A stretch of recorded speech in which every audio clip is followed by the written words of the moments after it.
Fala, nerd! Tudo bem? Aqui quem está falando é o professor Célio Brechó, de Geografia e Atualidades, diretamente aqui do PhD Cursos. Gente, que saudade, né? Caramba, essa pandemia aí, mas não esquenta não, o PhD Curso não vai deixar você na mão, beleza? A gente está aí juntos com vocês, fazendo essas nossas videoaulas, hoje comigo. Vamos ver as principais questões aí no decorrer do conteúdo de Geografia e Atualidades, belezinha? E vamos pedir a Deus para que tudo volte ao normal e a gente possa se encontrar aqui nas dependências do PhD Cursos, ok? Vamos lá, galerinha, sem mais delongas? Vem comigo!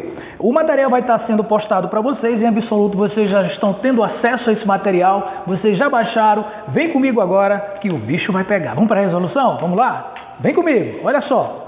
Primeira questão, a gente vai estar trabalhando agora as questões pertinentes à questão da formação do território brasileiro, tá bom? Previsto no edital, concurso para PM. Essa formação do território brasileiro, a gente vai estar fazendo alguns levantamentos com alguns tratados que aconteceram. É muito interessante você, nerd, ficar ligado nesses tratados, tá bom? Daqui a pouco a gente vai para um mapa mental para a gente poder fazer aí a fixação do conteúdo com mais facilidade, belezinha? Vem comigo aqui, olha só, primeira questão. Sobre a formação do território brasileiro e a sua configuração atual, vocês vão julgar o item a seguir. Baixou o conteúdo? Está prestando atenção? Vem comigo, me acompanha aí. Vem comigo agora, hein? Primeira questão. Na formação do território brasileiro, é importante destacar que a construção da unidade territorial nacional ocorreu de maneira pacífica, tendo início com as missões jesuítas e bandeirantes. Certo ou errado? Tempinho para responder. Já deu a resposta? Vamos para os comentários? Nerd, essa questão está totalmente errada. Por quê? Vamos fazer análise. Gente, em se tratando, até pela questão histórica, quando se fala de conquista territorial, mesmo essas conquistas acontecendo no próprio país, é muito difícil, quase que impossível, essas conquistas serem realizadas de maneira pacífica. Tá bom? Aconteceu sim as missões jesuítas.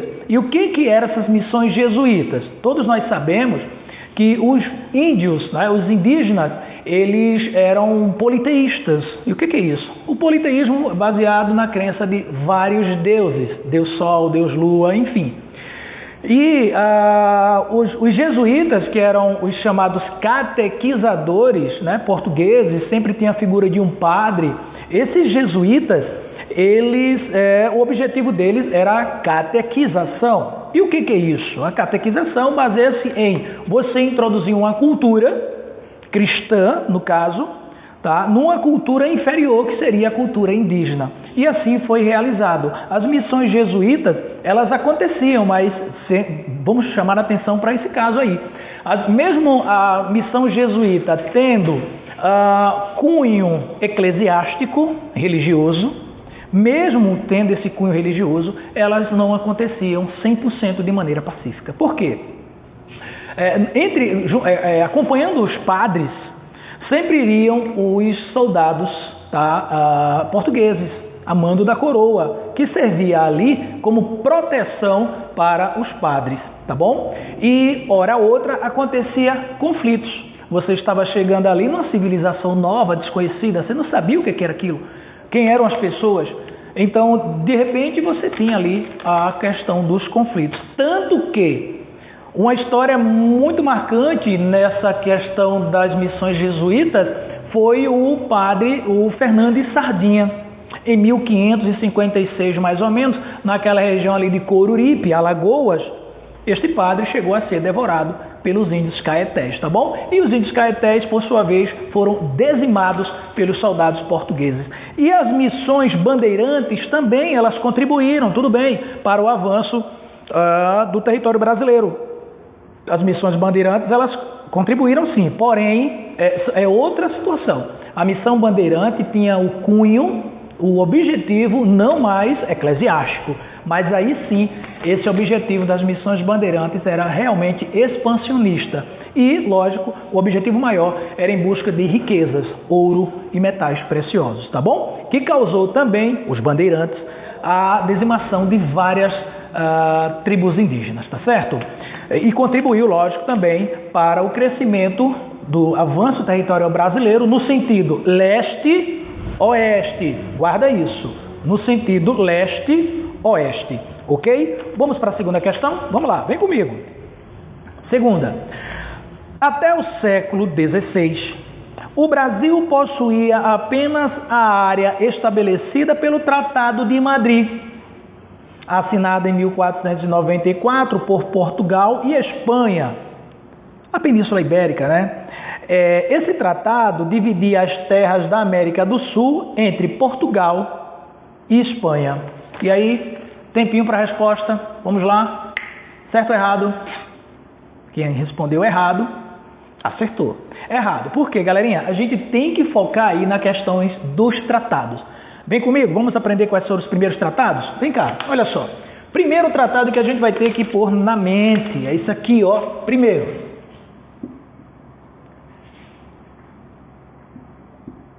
O Tratado de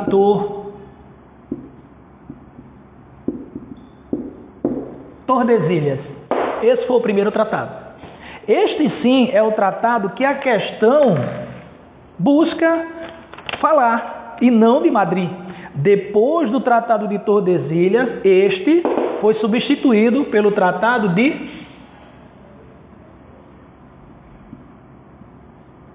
Madrid.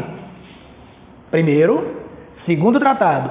E por último, a gente não deve esquecer, teve um outro tratado, o último tratado, o Tratado de Petrópolis. Isso, então a gente já encaixa aqui Petrópolis, né? A gente vai encaixar aqui o Tratado de Petrópolis, aqui.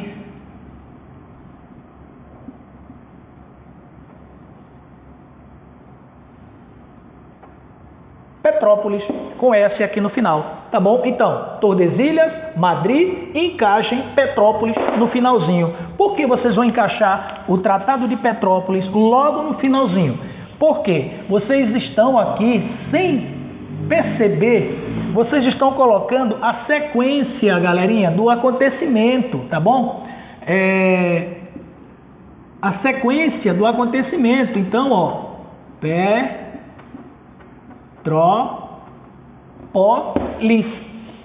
Primeiro, Tordesilhas. Segundo tratado, Madrid. E o último, Petrópolis. Vamos aprender bem? Tordesilhas, este tratado aqui, ele tinha por objetivo de dizer que as terras que estavam, ó, vem para o mapa agora, as terras localizadas a leste pertenciam a Portugal. E as terras que estavam a oeste pertenciam à Espanha. Este era o objetivo, era o que versa a época, né? O que dizia, o que tratava esse tratado de Tordesilhas. Mas, com o decorrer dos tempos, os brasileiros não obedeceram este tratado. Começaram a avançar no sentido leste-oeste. E, desta feita, começou a tomar posse de terras que pertenciam à Espanha. Pelo menos era o que dizia o tratado. Mas aí foi utilizado o primeiro, nesse período aí, galerinha, o primeiro uso capião do Brasil. Eu estou falando de uma lei criada que era o Uti Possidetis. E o que é isso? Era dono da terra quem nela morava. Era o que dizia essa lei, Uti Possidetis. Uti Possidetis. É a mesma coisa que o uso capião. Então, com a queda do Tratado de Tordesilhas, ele é substituído pelo Tratado de Madrid, que substituiu esse Tordesilhas, e neste Tratado de Madrid entra o chamado Uti Possidetis, que era dono da terra, a quem nela ocupava, a quem nela morava. Beleza? Os brasileiros, à época, não obedeceram o Tratado de Tordesilhas, e assim ele foi substituído. Ok? Vamos para a questão? Vamos ver. O que é que ela diz para a gente aqui? Ó. Esse tratado dividia as terras da América do Sul entre Portugal e Espanha. Foi essa divisão que eu fiz agora, mas não foi este tratado, o de Madrid. Que tratado seria?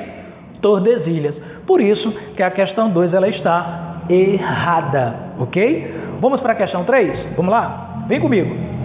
Os limites do território brasileiro estabelecidos pelo Tratado de Tordesilhas se estendiam do atual estado do Pará até o atual estado de Santa Catarina, no sentido Oriente-Ocidente. E aí? No sentido Oriente-Ocidente. O que é que ele quis dizer? No sentido Oriente-Ocidente. Ora, se ele está falando em dois estados, que é aqui, ó, Pará e Santa Catarina, né? Mais ou menos, Pará e Santa Catarina, nerd, dá uma olhadinha.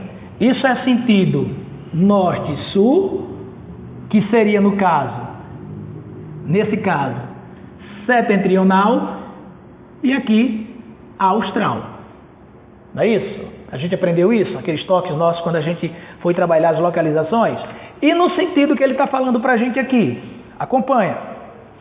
No sentido Oriente-Ocidente. Ou seja, ele está dizendo aqui, ó, no sentido Oriente-Ocidente. Olha para mim, né?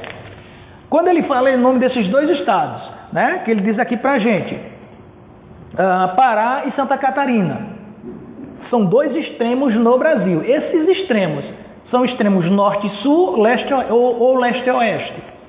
Gente, esse extremo que ele está mostrando para a gente aí é no sentido norte e sul. E logo ele confunde a questão, ela está errada por causa que ele diz aqui no final, ó, no sentido Oriente e Ocidente. Oriente e Ocidente está errado. Só se, neste caso, o Pará fosse aqui e Santa Catarina fosse aqui, que não é o caso, não tem nada a ver.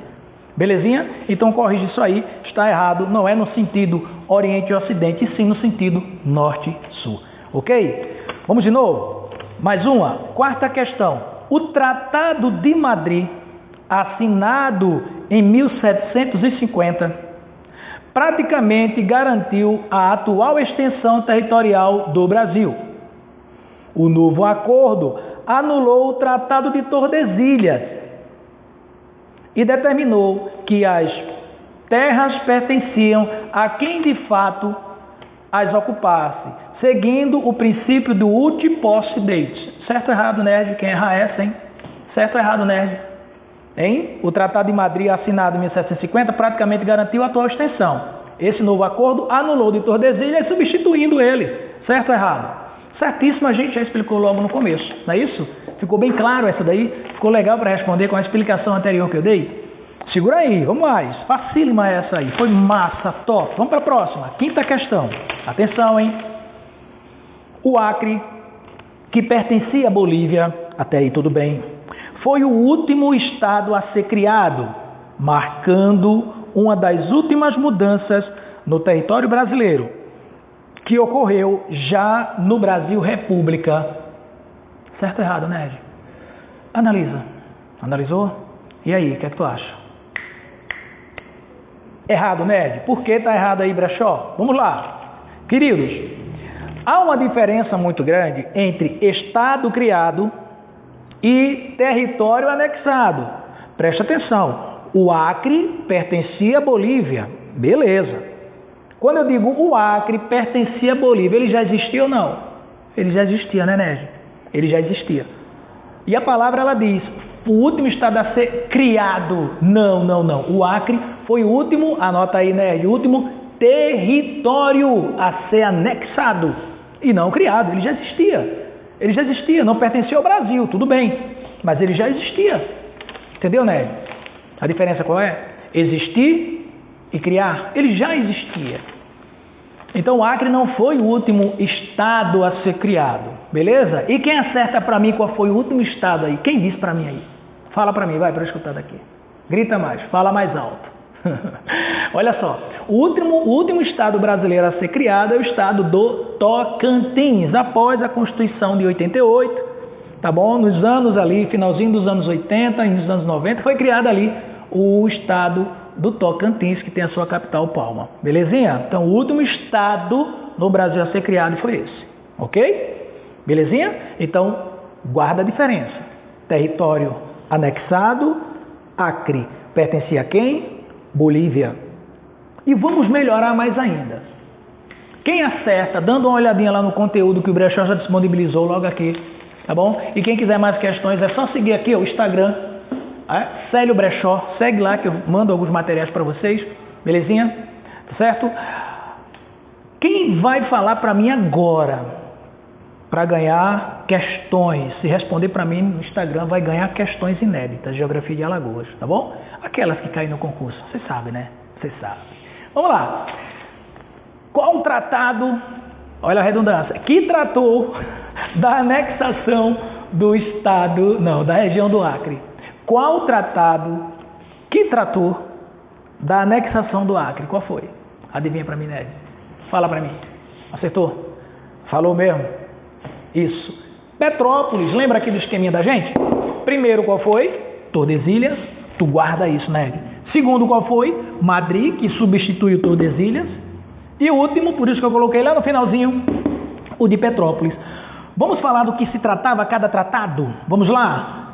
Tordesilhas, as terras que estavam a leste, ou seja, no oriente, pertencia a Portugal. As terras orientais ou a oeste pertenciam à Espanha. Tordesilhas. Foi obedecido pelos brasileiros? Diga não daí, diga não. Beleza, não foi obedecido. Tanto que essa desobediência gerou um outro tratado. Anula-se o Tordesilhas, já no ano de 1700 alguma coisa, e entra o de Madrid. O de Madrid substituindo o de Tordesilhas, o que é que nós teremos? O uti possidetis aconteceu neste tratado aqui de Madrid. E por último, entra o de Petrópolis com a anexação do território do Acre que pertencia à Bolívia. Aí veio a figura do Barão do Rio Branco, aí veio o Sindicato dos Estados Unidos, participou das reuniões, não saiu barato, o Brasil teve que pagar uma quantia em dinheiro para o governo boliviano, o Brasil teve que liberar um espaço em seu território para que o governo boliviano tivesse acesso ao rio Amazonas para escoar sua produção para o Atlântico, beleza? Nada sai de graça, nada sai de graça, além de ter tido muitos conflitos entre os bolivianos e os seringueiros brasileiros, tá bom? Porque nesse período era o boom da questão do ciclo da borracha, né? A gente está aí dando já uma pincelada nos conteúdos de história, então estava ali já nascendo aquela ideia, tinha muitos seringueiros, tá? Na região, e esses seringueiros, grande maioria era de brasileiros, e incomodou os seringueiros bolivianos, que acionou o governo, que por sua vez os próprios seringueiros bolivianos estavam atacando com armas os seringueiros brasileiros e gerou alguns conflitos. Para não ter um incidente internacional e não até mesmo um princípio de guerra, né, para não envolver as forças armadas dos países, aí veio ali a figura do Barão do Rio Branco, né, diplomaticamente foi resolvido, o Brasil pagou uma importância em dinheiro para o governo e deu aquele acesso que eu já falei anteriormente do rio Amazonas para a Bolívia, beleza? Vamos para a próxima questão? Tá beleza aí? Todo mundo inteiro aí? Vamos seguir? Vamos lá. Próxima. Quinta questão.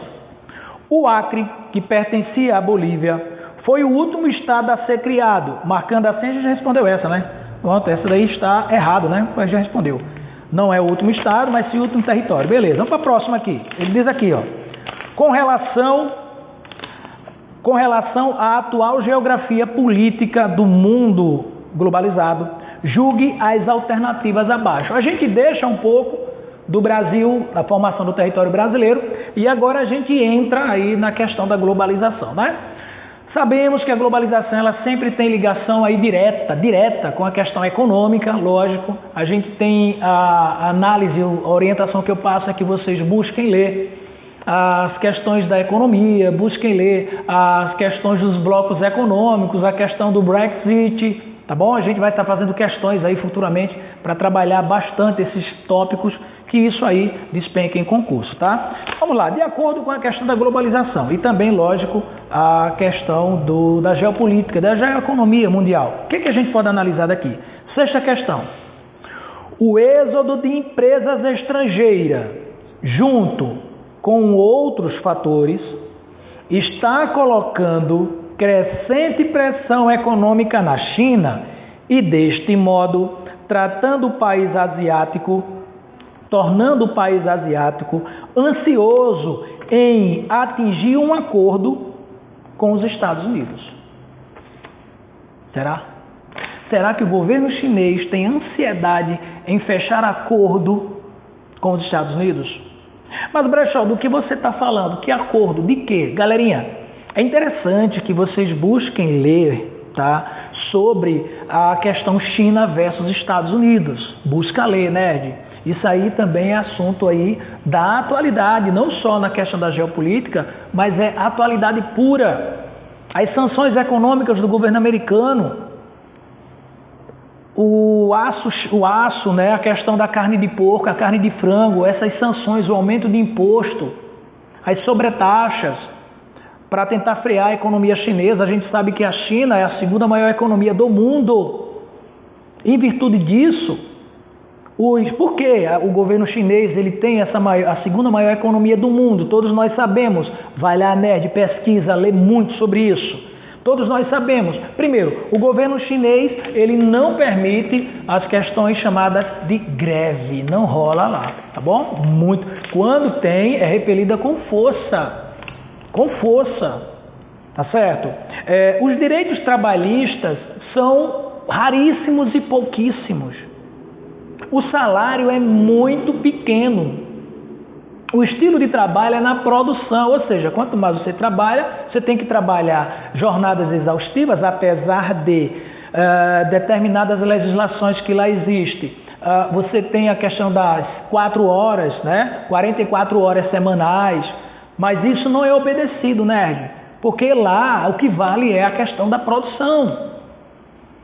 Para a gente abrir os olhos, é um país comunista. Mas é um país comunista que de comunismo não prega nada, apenas a questão quase que trabalho escravo no governo chinês.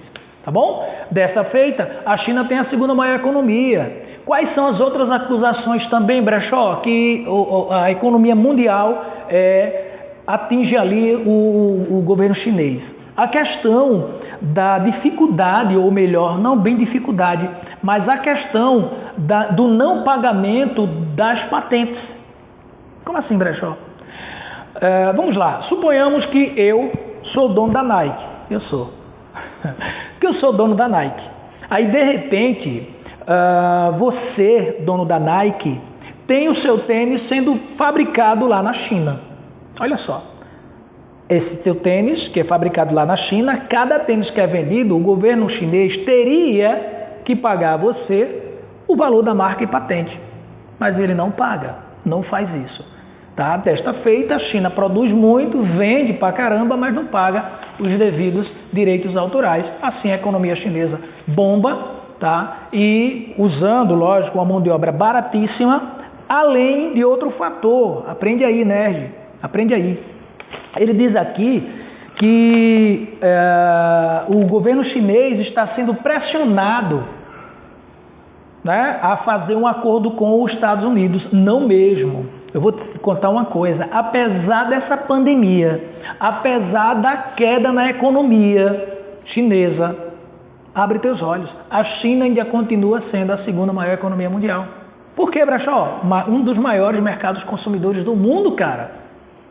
Mercado consumidor, mão de obra barata, facilidade nos impostos, leis trabalhistas totalmente frágeis, tá? A proibição da questão da greve, tá certo? Facilidade em compras de terrenos por grandes estatais. E as grandes estatais, elas se instalam lá, que são as chamadas multinacionais, para explorar essa mão de obra barata. Por isso que a China bomba, ela tem muitas empresas. E de onde são essas empresas, Brechó? Tem muitas empresas norte-americanas, tem empresa canadense. E a Europa, meu amigo, bomba a presença das empresas europeias lá em solo chinês. E mesmo nessa pandemia, e mesmo os Estados Unidos pressionando o governo chinês com as suas sanções econômicas, a China ainda hoje, ainda é solo fértil. A China ainda é atraente para os olhos das multinacionais. Por quê, Brechó? Impostos, cara, lá embaixo. Por que mais, Brechó? Mão de obra barata. Por que, Brechó? Jornadas de trabalho a perder de vista. Beleza? E último, um grande mercado consumidor. certo? Então está errado por isso, porque o governo chinês ele não visa momento algum até hoje, né? Até hoje, maio de 2020, momento algum o governo chinês falou ou cogitou um acordo com os Estados Unidos, tá bom? Por quê? Esse acordo, fala tanto desse acordo, galerinha, o governo chinês junto com o governo americano trava hoje uma das maiores guerras econômicas, tá bom? Eles estão em guerra, mas é econômica, para nossa alegria, né? Vamos lá, próxima questão. Então essa está errada devido a isso. A crise na Síria é um dos principais motores da atual migração em massa de pessoas do Oriente Médio para a Europa. A crise na Síria é um dos principais motores da atual migração em massa de pessoas no Oriente Médio para a Europa, mas não é o único. Até aí tudo bem. E nem a Europa é o único destino dos refugiados no mundo, embora seja atualmente um dos mais visados. Certo ou errado? Nerd, não erra não. Não erra não, tá? Certíssimo. Agora, Brechó, essa crise na Síria, fala com a gente, vai, sobre ela. Galerinha, isso foi em 2010. Começou tudo isso na Tunísia, tá? O presidente tunisiano, olha o nome do cara, Ben Ali. Ben Ali. Seria cômico, né? Mas o cara era trágico, viu? O cara era trágico. Esse jovem tunisiano, ele ateou fogo no próprio corpo. E qual era a reivindicação desse jovem estudante tunisiano? Ele lutava por mais liberdade. Liberdade de expressão, liberdade e trazer mais investimentos na educação, liberdade para que as pessoas pudessem fazer suas manifestações. Para você ter ideia, o que eu estou falando, todos aí já deu aquele estalinho, né, Nerd? Lembra das nossas aulas, né? Primavera, é isso aí, Primavera Árabe, tá bom? Apesar do nome primavera, é uma das estações do ano, não tem nada a ver com a estação do ano, tá bom? Então, o que foi a Primavera Árabe? Justamente, galera, foi um dos maiores, e por que não dizer que foi o maior evento, revolução, toda ela marcada via internet, através das redes sociais, ao ponto desses governos que caíram. Quais foram os governos, Brechó? Onde surgiu? Tunísia. E se espalhou por onde? Lógico, o norte da África, Tunísia, com também a região do Oriente Médio. Toda aquela região do Oriente Médio, norte da África, Sudão, Bahrein, Iêmen, Egito, Síria, que hoje é o que a situação ainda está acontecendo, todos nós sabemos, né? A gente vai debater mais sobre esse assunto da Síria. Esse jovem tunisiano ele não sabia, mas aí ele despontou, sabe, uma situação mundial, onde houve aí a queda de vários ditadores, dentre eles o Gaddafi, Bashar al-Assad, Ben Ali, tá bom? E outros que acabaram caindo, presidentes que estavam no poder há mais de 30 anos, ditadores, vestiam-se de socialistas, né? Mas não dava o que prega o socialismo ao povo, que era a igualdade, e o comunismo, né? Que é a questão da igualdade das classes sociais, de maneira alguma. Era uma disparidade muito grande. E aí esse jovem tunisiano, ele deu esse grito, ele justamente, infelizmente, lógico, acabou morrendo, pondo fogo no próprio corpo, e aí então ele disparou aí essa onda de protesto mundo afora, que perdura até hoje justamente no governo sírio, tá bom, galerinha? Então, essa questão sétima aí está totalmente correta. A gente vai dar uma encerrada aqui, esse bloco fecha e daqui a pouco a gente retorna com o próximo bloco. Valeu? Fica aí, sai daí não. Beijão.